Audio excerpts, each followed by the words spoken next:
tourisme, c'est toujours un grand bilan. Au fait, il faut partir de la base où on avait 2 semestres qui a été assez contradictoires. Donc le premier avec le problème de l'aérien qui prévalait dans le pays et sur lesquels on n'était pas encore sorti de l'auberge. Et jusqu'à aujourd'hui, on entend encore à ce qu'il y ait beaucoup plus de stabilité dans le secteur aérien domestique à Madagascar. Et ça a quand même fractionné, ça a handicapé, ça a vraiment frappé un grand coup dans l'opérationnel du tourisme. Il faut comprendre que techniquement, quand on n'est pas assez visible, quand on n'a pas cette assurance dans tout ce qui est transport au sein d'une destination, c'est que les marchés décident d'aller trouver ailleurs. Et ça, c'est très facile. Le business ne peut pas attendre parce qu'une situation se calme et à faire attendre leurs consommateurs. C'est des business qui vendent et qui se vendent déjà 1 an à l'avance. Donc c'est quelque chose qui a besoin d'avoir une stabilité dans cette visibilité-là. En 2e semestre, c'est qu'on avait l'arrivée généralement naturelle des touristes à Madagascar. Et là, on voyait les chiffres qui ont augmenté un peu plus. Je ne pense pas qu'on va pouvoir atteindre les mêmes chiffres de l'année dernière en termes d'arrivée touristique à Madagascar. Et les chiffres vont être très parlants. Et je vais être très direct et très concis là-dessus. Je vais dire très incisif là-dessus.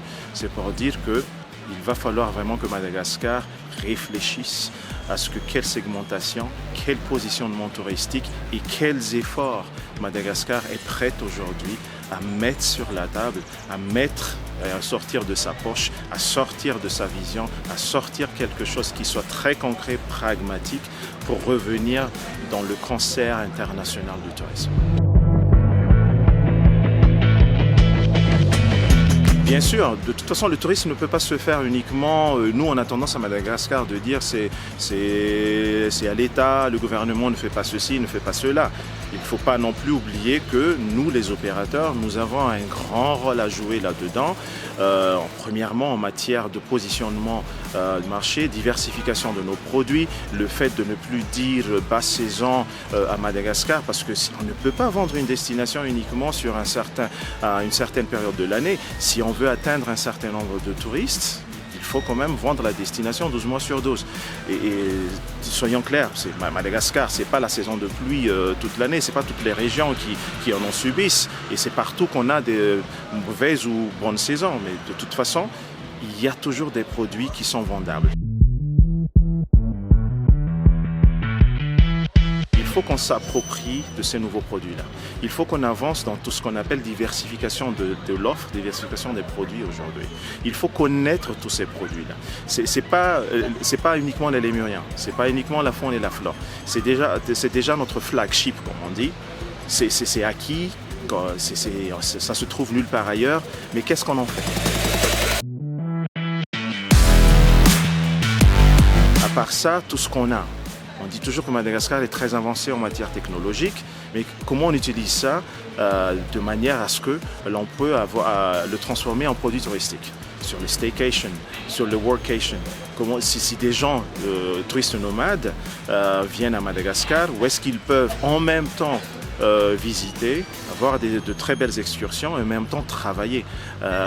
Est-ce qu'il y a des établissements qui pourront les accueillir? Quelles sont les expériences clients qu'on pourrait leur offrir? C'est un peu tout ça. Donc ça, c'est un mécanisme opérationnel. Et ça, c'est du rôle des opérateurs touristiques. Il faut qu'on accepte ce qu'on ne sait pas faire, il faut les apprendre. Et ce qu'on apprend, il faut les mettre en valeur. Ce qu'on met en valeur, il faut que ça rapporte quelque chose derrière. Il faut qu'on soit capable de sortir des retours sur investissement. Après, au niveau institutionnel de gouvernance, c'est des choses qui va des fois au-delà des entreprises.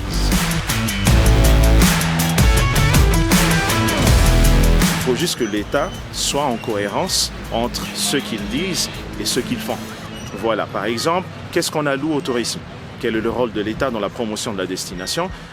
sur la diplomatie touristique, sur la diplomatie économique, comment utiliser la diaspora qu'on dispose à l'extérieur, qui quand même est assez très prépondérant, qui a un poids énorme dans l'économie, avec ce qu'ils envoient à Madagascar tous les ans en termes de devises, c'est énorme. Et comment pourrait-on utiliser tout ceci pour que ça se transforme en un dynamisme économique?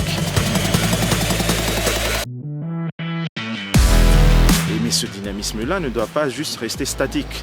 Comme on dit encore une fois, je l'ai répété dans la table ronde de ce matin, sur l'excellence touristique, c'est pour dire l'eau stagnante finit par sentir. Voilà, il faut que ça bouge, il faut que ça ruisselle et il faut que ça produise quelque chose de bien.